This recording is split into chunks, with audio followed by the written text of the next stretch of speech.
thing, but lean a little bit closer. See, roses really smell like boo boo boo. Yeah, roses really smell like boo boo boo.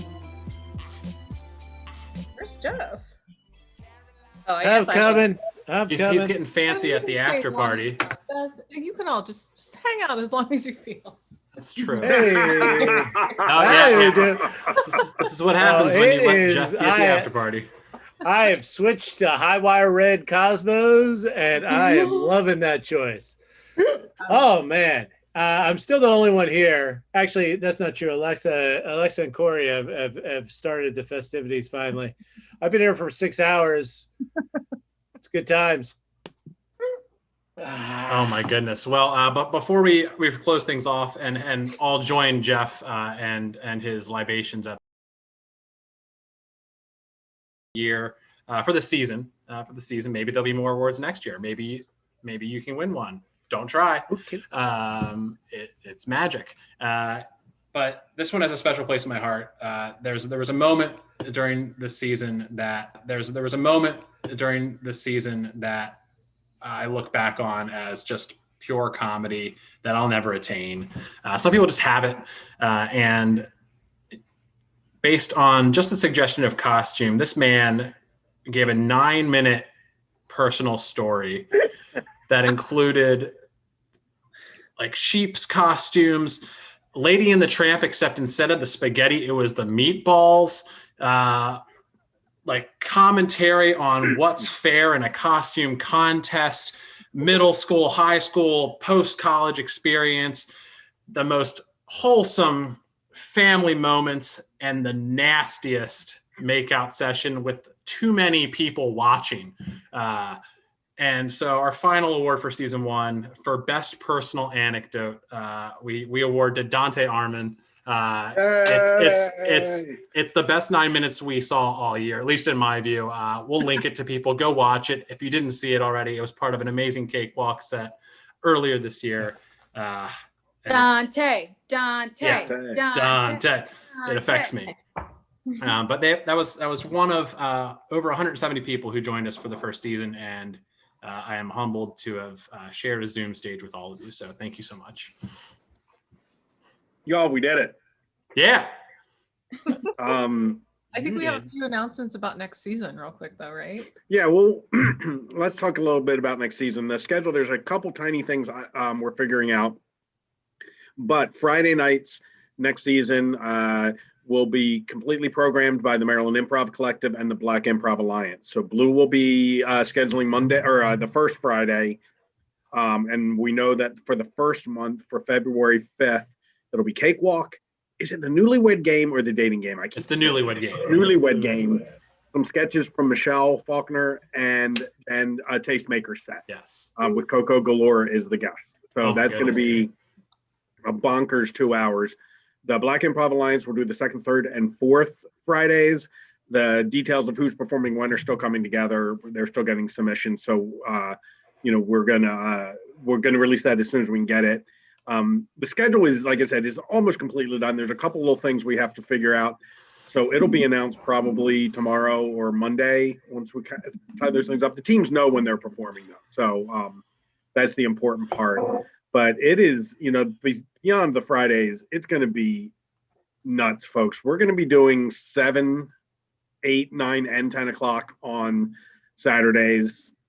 We're going to have 2 hours on, I think, 3 or 4 weeknights.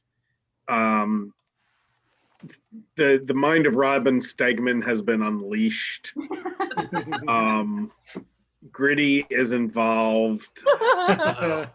It's extensively involved. Yeah, it's just, I tell you, I wish everyone gets to experience the joy we get when the emails come in with a new show idea, because they're just, each one is just like, whoa. It's either someone we know coming up with an idea that is just insane. Thank you, Jeff. Mine's mine's right here. Cool. I don't know why. Or it's a team from, there's a cooking themed improv show with a group from, are they from Germany? It's all over Europe. Yeah. It's all over Europe. and it'll be one Sunday a month, and that's just going to be nuts. So yes, we're super, super excited, and we can't wait to share everything with you after we take a week off and relax. Yeah, we have workshops coming together. We've had every weekend in January so far, we've had workshops. We have them every weekend through February, and I'm, working on March. And it's been really cool. We were meeting a lot of people from all over the world that are working with us. Students are coming around. It's just been so cool to meet new people and just really see all the different kinds of improv that's out there and all the different things we can do with improv and all the different ways we can explore it. And I want to thank every single person who's been involved with Highwire in any way. If you watched a show, if you produced a show, if you were in a show, if you did a workshop, if you made graphics, if you teched, if you hosted, there are just like way too many people to thank, but we are so grateful to every single person making our first season so wonderful. I want to tag on that a little bit, not mentioning any specific names because there are too many people, but the folks who pitched in at the last minute, like, hey, we don't have a host and your team's performing. Can you host tonight? That kind of stuff. You guys have no idea what a load that takes off our minds, that people are just willing to just say, yeah, I'll do whatever. And that's huge.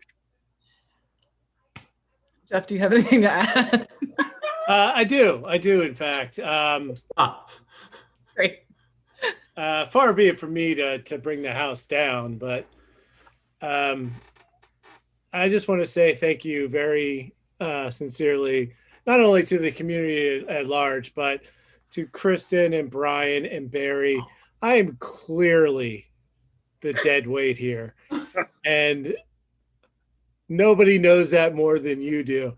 And to drag me along, often kicking and screaming, but having the fucking time of my life. I can't say thank you enough. And also, season 2's gonna be fucking the shit, y'all. Yeah. Right. Season 2 of The Office, like how it goes from like this little thing that just kind of popped up out of nowhere to like, holy shit, we're winning fucking Emmys, we're in Chili's, we're giving out Dundies. That's what season 2 is all about. I think we need to give Barry an award for best award spinner. I know you just did it, Kristen, as soon as I started, but Barry has been killing it all week since those came in. But no, Jeff, as I mean, I'm not giving anything secret away, but as we look back at the chat from the early days when we started talking about it, Jeff was the one who was always like, "Hey, let's fucking do this." Yeah. So no, you are not dead weight. None of us are dead weight. Yeah. I believe you guys need to do this, right? We can just keep this chat. Yeah. It literally, what began in a chat of like, let's just do this, and now it's pretty. Now it's there we go. All right. So if you're the Zoom people have the after party link is out there. Yeah, it's in YouTube now too. Should be good to go. And we should head over. Yeah, let's go over. Let's go have some fun. I'm already. It's time to go. It's time to go. Be the bucket hat. We're gonna